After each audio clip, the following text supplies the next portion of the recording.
अस्सलामुअलैकुम नाजरीन, मैं हूं doctor Abdul mannan, homeo physician. आज हम बात करेंगे स्टमरिंग की, यानी तोतलापन की, कि ये कैसे होता है और इसकी क्या क्या वजूहात होती हैं और होम्यो में इसके लिए कौन कौन सी मेडिसिन आती हैं।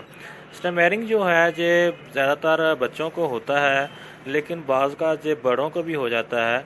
लेकिन इसकी जो वजूहात होती हैं वो ज़्यादातर जेनेटिक होती हैं और या फिर पैथोलॉजिकल होती हैं। तो इसमें ज़्यादातर जो वजह होती है वो बोलने में हिचकिचाहट पैदा होती है, लफ्ज़ को सही से बच्चा जो है बोल नहीं सकता। या फिर उसकी दूसरी वजह तो ये होती है कि उसमें लफ्ज़ वो जो है बार बार रिपीट करता रहता है। और इसकी तीसरी जो वजूहत होती है उसमें ये है कि लफ्ज़ जो है वो रुक रुक कर बोलता है। तो इस तरह वो लफ्ज़ जो है रिपीट भी बार बार करता रहता है और रुक रुक कर बोलता है, तो इसको हम ततलाना बोलते हैं। तो इसकी ये मेन वजह जो है वो जेनेटिक है। अगर माँ बाप को वजह होती है तो उससे आगे बच्चे को भी होने के चांसेस हो जाते हैं। और दूसरी जो वजूहत होती है वो होती है पैथोलॉजिकल। तो पैथोलॉजिकल में ये होता है कि आपका जो दिमाग होता है वहाँ से जो पैगाम आता है वो नर्व्स के ज़रिए आगे मुंतकिल होता है आपकी ज़ुबान को, तो फिर आपकी ज़ुबान जो है बोलती है।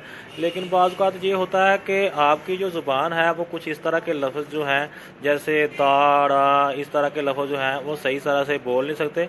तो उसमें वो ततलाते हैं तो उसकी जो कुछ ख़ास लफ्ज़ होते हैं जिसमें ज़ुबान जो है वो मुड़ जाती है, तो उसमें सही से बोल नहीं सकते। तो एक तो ये वजह होती हैं। तो पैथोलॉजिकल में आपका दिमाग भी आ जाता है, आपकी नर्व्स भी आ जाती हैं, आपका आगे ज़ुबान भी आ जाती है। तो ये एक पैथोलॉजिकल होता है। इसमें अगर आपका दिमाग में कोई पैरालिसिस है, कोई किसी किस्म का अगर क्लॉट वगैरह बना हुआ है या कोई ट्यूमर बन गया है, या फिर वहाँ पे अगर जो दिमाग में कीड़े वगैरह होते हैं तो अगर वहाँ बहुत ज़्यादा हो जाते हैं तो उससे भी ये ततलापन आ जाता है। और दूसरी वजूहत होती है आपके जो नर्व्स है, अगर उसमें कोई कमज़ोरी वगैरह आ गई है तो लहरें जो है सही से पैगाम रसाई नहीं कर रही हैं, तो उसमें भी आपको जो मसला बन सकता है। और ज़ुबान भी एक इसका मेन वजह हो जाती है कि ज़ुबान के नीचे जो एक झिल्ली से साथ में लटकी रहती है, जो उसके साथ ज़ुबान चिपकी रहती है, तो बाज़ दफ़ा वो ज़्यादा हो जाए तो उससे फिर छोटी सी सर्जरी करनी पड़ती है। तो उसके बाद उसको थोड़ा सा काटा जाता है, तब जाके ज़ुबान जो है सही से वर्क करने लग जाती है। तो ये इसकी वजूहत होती हैं कुछ। तो इसके लिए आपको घबराने की ज़रूरत नहीं है, लेकिन एलोपैथी में इसका कोई इलाज नहीं है। लेकिन होम्योपैथी में इसके कुछ मेडिसिन हैं जो कि आपको थोड़ा लॉन्ग टर्म खानी पड़ेंगी और इसके इस्तेमाल से ततलापन जो है मुकम्मल तौर पे ठीक हो जाता है। तो अब बताता हूँ आपकी होम्योपैथिक मेडिसिन। उनमें से सबसे पहली मेडिसिन है स्ट्रामोनियम। स्ट्रामोनियम को आपने 30 की ताकत में लेना होता है और इसको सुबह दोपहर शाम 2 बूंद पानी में इस्तेमाल करना है। और इसके अलावा है हायोसैमस। हायोसैमस को भी आपने 30 की ताकत में लेना है और इसको भी आपने 2 बूंद पानी में सुबह दोपहर शाम 5 मिनट के गैप से लेना है।